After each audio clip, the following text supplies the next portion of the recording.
Look at this pathetic setup, my dad sneered, knocking over my carefully arranged laboratory equipment. Test tubes shattered on the floor, years of research notes scattered everywhere. Real scientists work in proper labs, not their parents' garage. My name is Alexandra Mitchell, and at 28, I watched my parents destroy 6 years of independent research in less than 10 minutes. Mom stood in the corner, recording everything on her phone, probably for my younger sister Diane to watch later. They'd always been a tag team when it came to crushing my dreams. Please, those samples are irreplaceable, I pleaded, trying to save my Petri dishes from my father's rampage. But he just laughed, sweeping them into the trash with one dramatic gesture. Irreplaceable? You're growing moss in our garage, Alex. This isn't science, it's embarrassing. He turned to Mom, grinning. Can you believe we paid for her PhD for this? I had discovered a unique strain of Arctic moss with potential medical properties. 6 years of research, countless sleepless nights, all funded by my own savings after I refused to work for the big pharmaceutical companies my parents wanted me to join. We're selling the house, Mom announced, still filming.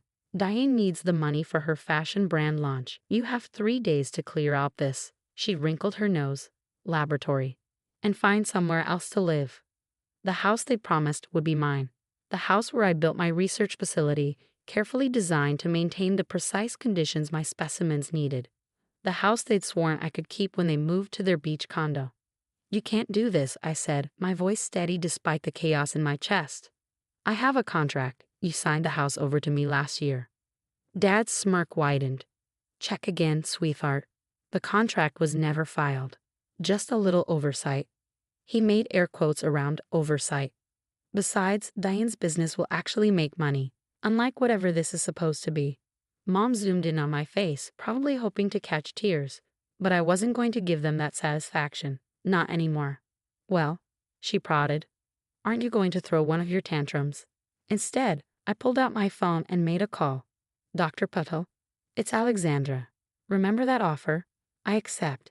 Yes, I can start immediately. My parents exchanged confused looks. Dr. Patel had been trying to recruit me for a classified research project for months. I'd hesitated, not wanting to leave my independent work. But sometimes the universe has other plans. Pack your little plants, Dad mocked. Maybe you can grow them on your apartment balcony. If you can afford an apartment. I walked to my main research station, the one they hadn't reached yet. 6 sealed containers, each holding the most promising specimens. You know what's funny? I said, carefully packing them into my specialized transport case. You never once asked what I was actually researching here. Because it doesn't matter, Mom replied, finally lowering her phone. Science doesn't matter if it doesn't make money. I sealed the case, checking the temperature controls one last time. 3 days, right? Perfect. That's exactly how long I need. Need for what? Dad demanded, his satisfaction faltering at my calm demeanor. You'll see, I replied, heading for the door. Oh, and Mom, make sure you keep that video.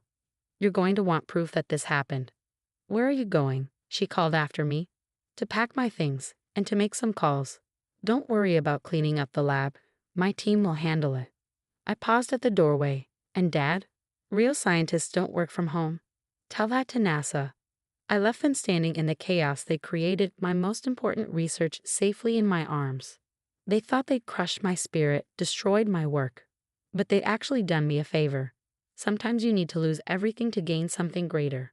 Dr. Patel's project wasn't just any research opportunity. It was a chance to take my work to a level my parents couldn't even imagine. In 3 days, they'd understand exactly what they failed to break. But first, I had some preparations to make. The next morning, a fleet of official vehicles pulled up to our house. Men and women in hazmat suits began carefully documenting and collecting everything from my lab, even the broken equipment. My father stormed out, face red with anger. What is this? You can't bring these people here, he shouted, trying to block their path.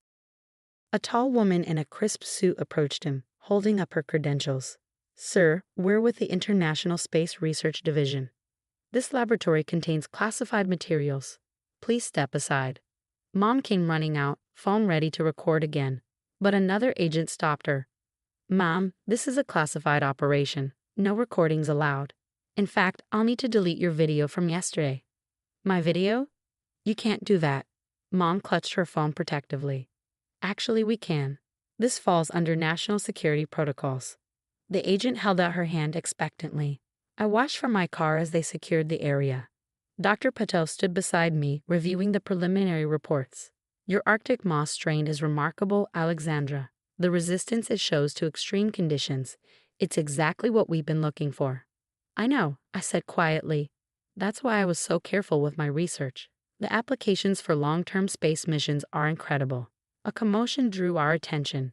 Diane had arrived, designer handbag swinging as she marched toward the house. What's going on? We're supposed to be meeting the real estate agent today. The house is temporarily under government control, an agent informed her.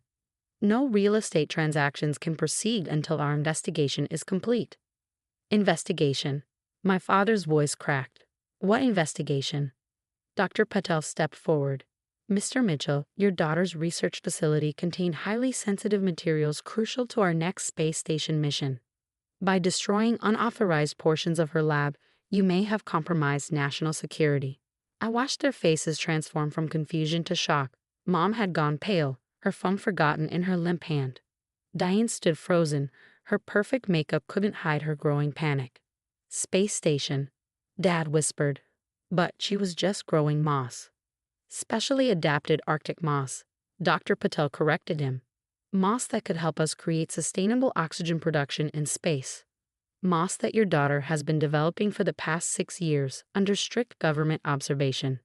My sister turned to me, her designer sunglasses slipping down her nose. You're working with the space program? Not just working with them, Dr. Patel smiled. Alexandra is leading our biological adaptation team.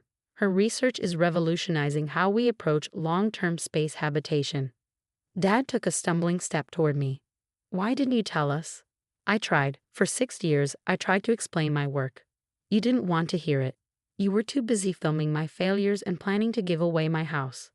But, Diane's business. Mom started weakly. We'll have to wait, the agent cut in. This property is now under federal protection. Nobody's selling anything.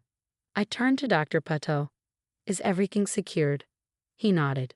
The samples are safe. We'll have them transferred to the new facility by tonight. New facility? Diane asked. Yes, I replied, finally allowing myself a small smile. My new research center, the one NASA built specifically for my team. The weight of what they'd almost destroyed finally seemed to hit them. My father, who laughed while throwing away my pathetic samples, now stood silent as government agents carefully preserved every scrap of data from my lab.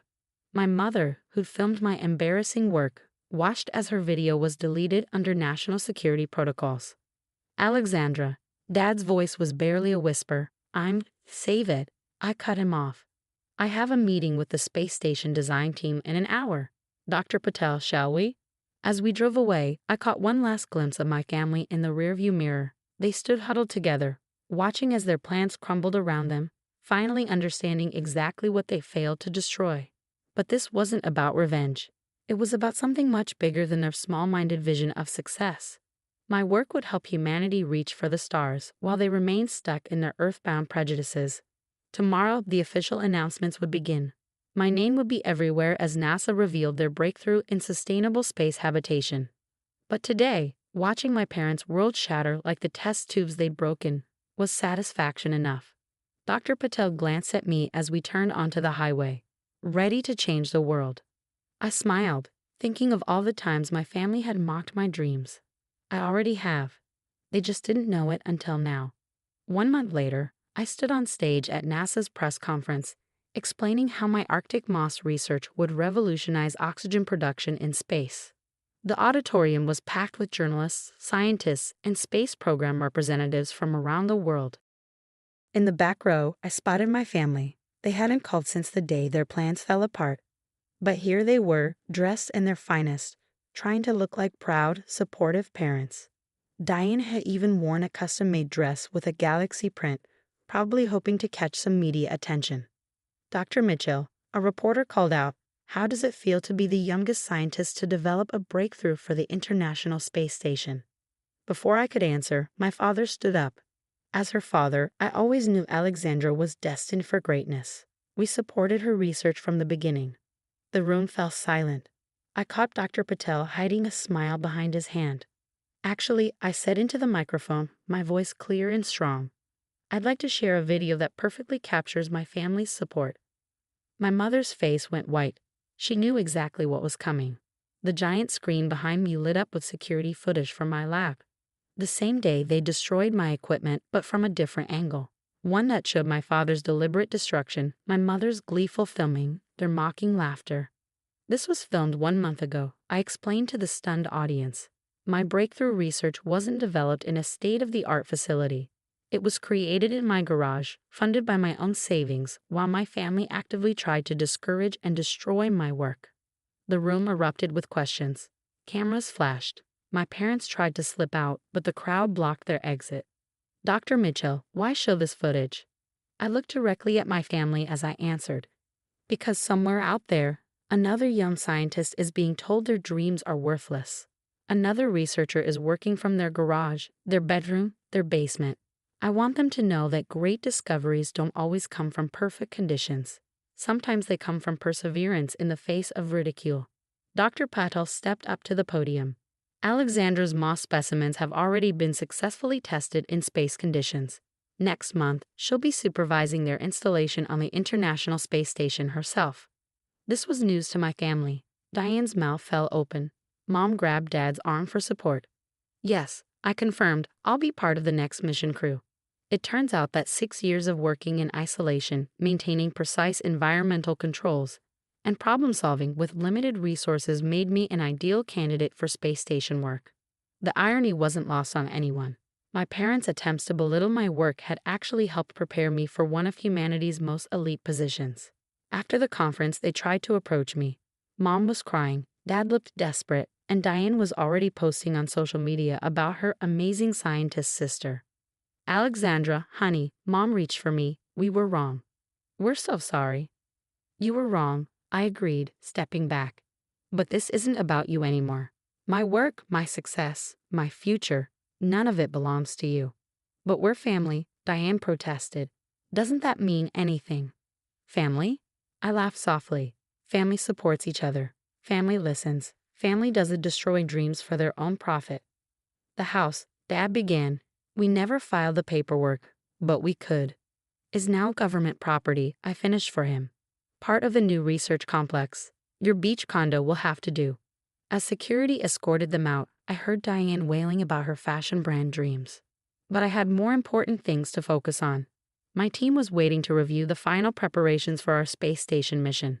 3 months later, I watched Earth shrink beneath me as our rocket pushed through the atmosphere. The same moss my father had thrown in the trash was safely stored in our cargo hold, ready to help humanity reach further into space than ever before. Dr. Patel's voice crackled through my headset. Ground control reports your parents are watching the launch. They're requesting a statement. I smiled, looking at the curve of our beautiful planet below. Tell them thank you. Thank you? He sounded surprised. Yes, thank them for teaching me that sometimes you have to lose gravity to find your wings. And tell them not to wait up. I'll be busy growing moss among the stars.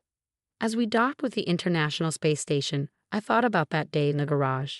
They thought they were crushing my spirit, but they'd only proved how unbreakable it was. Now my research would help humanity break free from Earth's bonds, while they remain trapped by their own limitations. Sometimes the greatest revenge isn't about getting even. It's about getting higher